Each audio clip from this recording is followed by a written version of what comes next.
আজকের ভিডিও বাংলাদেশের সেরা ৫ জন ভয়ঙ্কর ভিলেনকে নিয়ে। চলুন দেখে নেওয়া যাক ৫ থেকে ১ পর্যন্ত। ৫ নম্বরে সাদিক বাচ্চু। বাংলা সিনেমায় বিভিন্ন নেতিবাচক ও খলনায়ক চরিত্রে তার অভিনয় ছিল বেশ শক্তিশালী।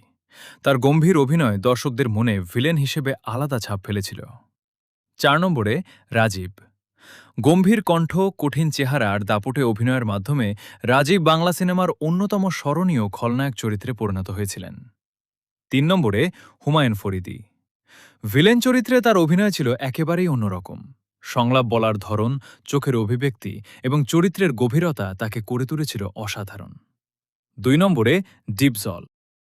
ভয়ঙ্কর চেহারা, দাপুটে সংলাপ আর শক্তিশালী অভিনয়ের কারণে ভিলেন চরিত্রে ডিপজল পেয়েছেন ব্যাপক জনপ্রিয়তা। ১ নম্বরে মিশা সওদাগর। অসংখ্য সিনেমায় ভয়ঙ্কর ও নেতিবাচক চরিত্রে দুর্দান্ত অভিনয় করে তিনি বাংলাদেশের অন্যতম জনপ্রিয় খলনায়ক হিসেবে পরিচিতি পেয়েছেন। আপনার কাছে এই ৫ জনের মধ্যে সেরা ভিলেন কে? কমেন্টে জানিয়ে